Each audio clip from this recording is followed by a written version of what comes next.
Hi guys, I'm going to do a little kind of lecture style thing here where I want to discuss some of the key ideas in the play so far and maybe clear up some issues because I find that I'm saying a lot of similar things as I'm responding to your Act 3 blog posts, which are great by the way. So I'm going to talk at you for a bit.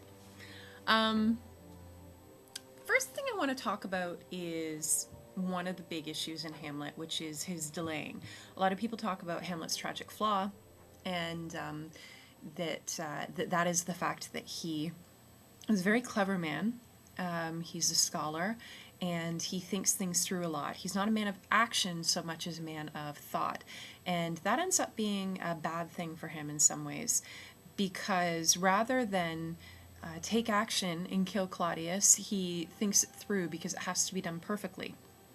And one of the things to keep in mind is that in Act 1, Scene 5, when Hamlet is talking to the ghost, Hamlet's father brings up some important things. One of the things that he brings up, that he reveals, is the fact that he is in purgatory. And he's in purgatory because he was killed without having a chance to confess his sins, and so that means that he doesn't get to go to heaven. So Hamlet's father is suffering. He's in torment. And that's the reason why his ghost has been wandering around Denmark. And I'll talk more about ghosts in the Elizabethan time period in a minute. And so Hamlet needs to take action and kill Claudius, because if he doesn't, the implication, at least from Hamlet's father, is that he doesn't get out of purgatory until this happens, until things are set right. So the fact that Hamlet continues to delay is something that's pretty puzzling. He does seem to be pretty convinced that the ghost is his father, and then later on comes up with some reasons for why it might not actually be his father. So let's talk about those reasons. In the Elizabethan worldview, the Elizabethans did believe in ghosts, and they believed that ghosts might be haunting people for a variety of reasons. So Horatio actually goes through those reasons. One of the things that he says is, are you here basically because you've got some treasure that you want to reveal? Or are you here because you have some bad news about what's going to happen to Denmark and you want to share that with us? Is there something that we can do to help you? So they did believe that ghosts really were a real thing. And so it's not that far-fetched that Hamlet would actually believe that this really is a ghost of his father. However, one of the things the Elizabethans also believed is that the devil was actively at work in the world trying to tempt good people to do bad things. And so Horatio brings this up as a concern. He doesn't want Hamlet to go and follow the ghosts. He says, let me just see here, "What if it tempt you toward the flood, my lord, or the dreadful summit of the cliff that beetles over his base into the sea, and there assume some other horrible form which might deprive your sovereignty of reason and draw you into madness?" So he's basically saying, what if this really isn't your father? What if this is some devil who is trying to tempt you? And we would know that melancholy people, such as yourself, are more susceptible to be tempted by demons. And what if he's trying to tempt you to commit suicide so that you would end up going to hell? So Horatio does have a real concern that this might not actually be the ghost of Hamlet's father. Hamlet seems to buy into it then. But later on then, when we have the actors who show up in Denmark, Hamlet says that he's actually concerned that maybe this really isn't the ghost of his father. Maybe this is some devil that's come to tempt him. So now he seems to kind of be on side with Horatio. So he needs to have a really good reason. He needs to have some more evidence before he goes to take revenge on Claudius. So this is why he has the players put on the play, which is called The Murder of Gonzago, but Hamlet also calls it the Mousetrap play, because Claudius is the mouse that he's trying to trap by this story. His plan is, the murder of Gonzago basically resembles what ended up happening between Claudius and his father. And so he's hoping that by showing this play, he will be able to observe Claudius's reactions and see Claudius reveal his guilt. And then that will confirm for him that the ghost wasn't really the devil, the ghost really was his father, and Claudius really is a villain.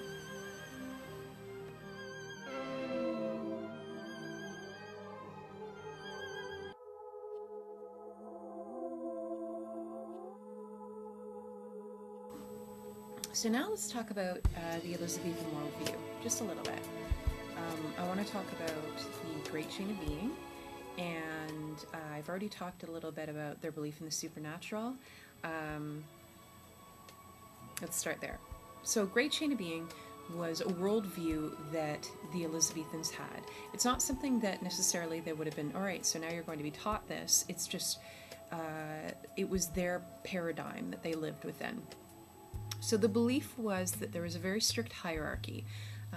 God was at the very top, and everything below that had some sort of structure, and you knew where you fit into this picture. So there was God, and then there were the archangels, and then you had different angels below that, and then you have the cherubs.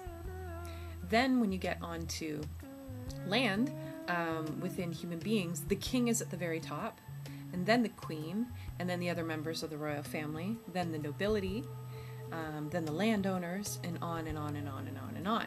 And of course, within that, men had a higher position than women, and so on. Now, even within the animal world and the natural world, there was a hierarchy. So the lion was at the top of the chain in terms of animals, and then slugs and worms would be at the bottom.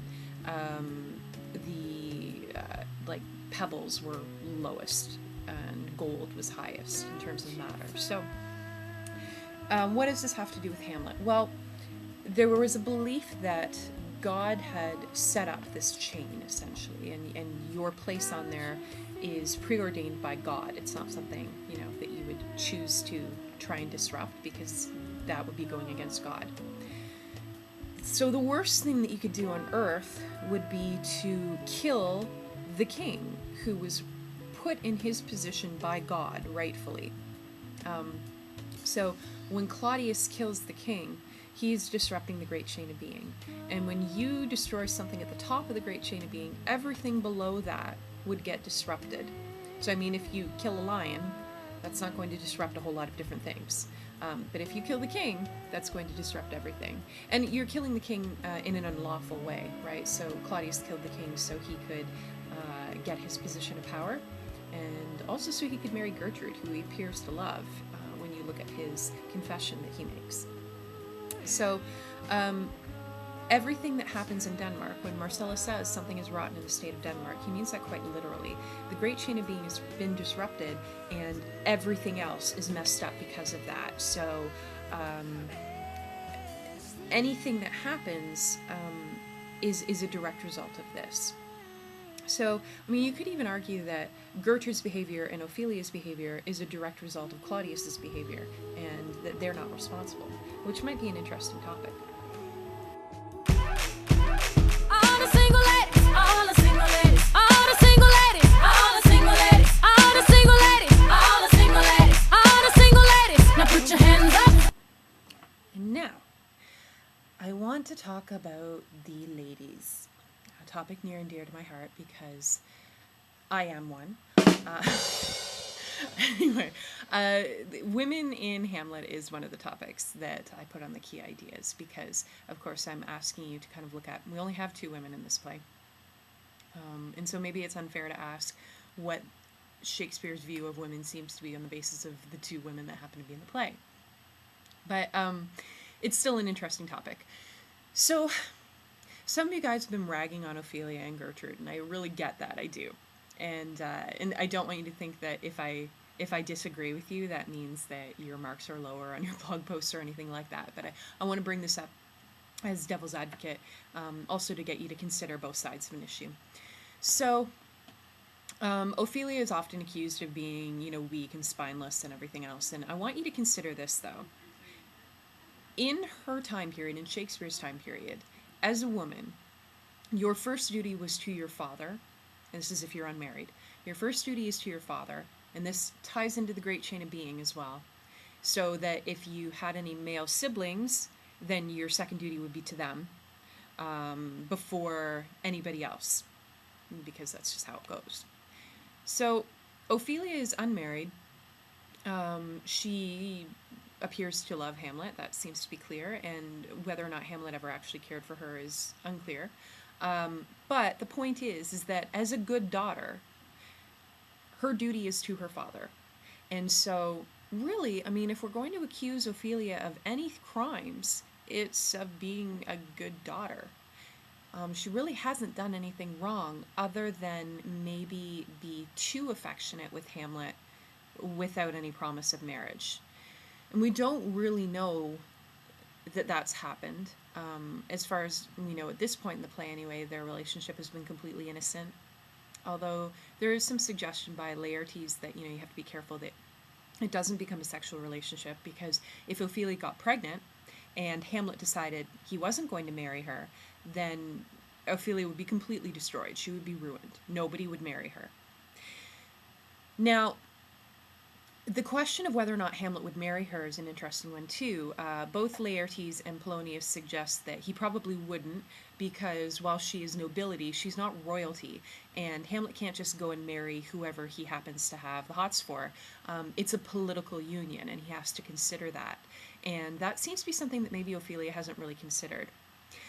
So, when Ophelia agrees to what Polonius says, she's not doing it because she cares more about Polonius than she does about Hamlet. She's doing it because it would be unthinkable for her to do otherwise during that time period.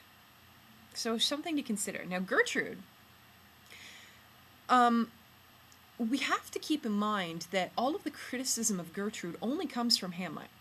And we know that Hamlet doesn't like Claudius before he finds out that Claudius is a murderer. We know he doesn't like the fact that Gertrude has remarried, but let's think about why she might have actually married Claudius, apart from, she just didn't really ever love old Hamlet and is an adulterous woman. Gertrude would probably not be able to govern Denmark on her own at this time. And this was an issue, of course, during Shakespeare's time as well, because Queen Elizabeth was governing England as a woman, an unmarried woman. And I don't want to get into all of the politics here, but that would have been an issue. So if Gertrude cared about maintaining power and cared about the safety of her country, the best thing that she could do would be to marry a strong leader who will be able to ensure continuity and help make sure that outside forces realize that Denmark still has a strong leader. And this is an issue, right? Because let's not forget about Fortinbras, who has been threatening to invade Denmark and thinks that, oh, well, old Hamlet's dead. Denmark is ripe for the picking. And so what would our other options have been for king? Well, we've got Hamlet, and let's face it, probably not a great choice for a leader. He is broody and mopes and can't make a decision and doesn't take action. So, as a political move, marrying Claudius actually makes a heck of a lot of sense. So I want to defend Gertrude in that way. And when Hamlet does confront Gertrude about this, she does show a great deal of grief. So all I'm saying is, don't trust Hamlet completely here. Think about what the other alternatives might be for Gertrude's actions, and then decide for yourself whether she really deserves all of the criticism Hamlet gives her.